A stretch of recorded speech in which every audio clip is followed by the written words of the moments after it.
Minimum wage workers in the city could get automatic annual wage increases starting in 2030. The City Council will consider a bill to index the city's minimum wage to inflation.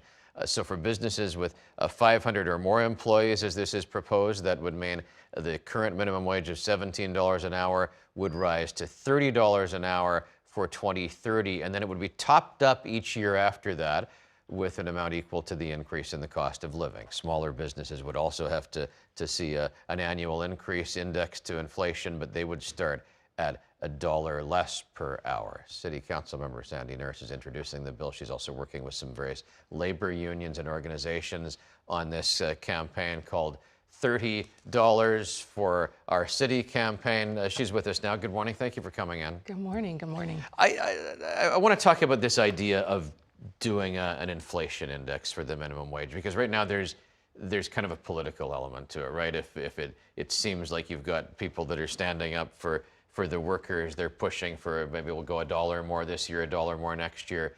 This would be a more permanent solution. There'd be a formula. Yeah, as it should be. Right now, there's about over a million New Yorkers who work at the current minimum wage, which is $17 per hour.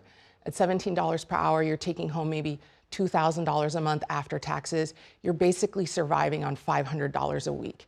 And in the most expensive city in the world, almost on the planet, that's not a livable wage. That's a daily, weekly crisis for most people who have to choose between food, medicine, or rent just to get by. It's not sustainable. And so we are today introducing a bill to increase the minimum wage by 2030 to $30 an hour so that workers can stay here, that they can have their families here, put food on the table. Even $30 an hour would be significantly lower than what most studies have found New Yorkers need to survive, just to cover basic expenses.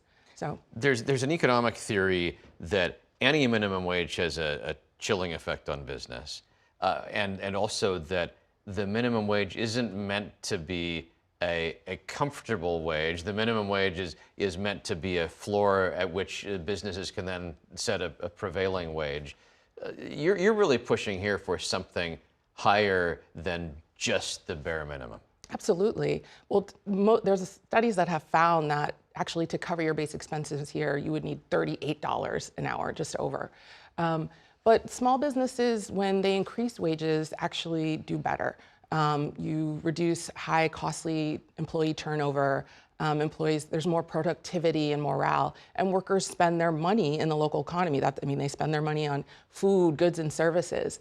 When we raised the wage from $7.25 to $15 an hour, what we saw was significant pay increases without job losses. So paying higher wages works for businesses, it works for small businesses, and it allows workers to stay here. A poll recently found that 1 in 3 New Yorkers is imagining themselves leaving in the next 5 years. They expect to leave in the next 5 years because the cost of living here is too high. We want New Yorkers not just to survive and make basic payments. We want them to enjoy this city that they keep running every day.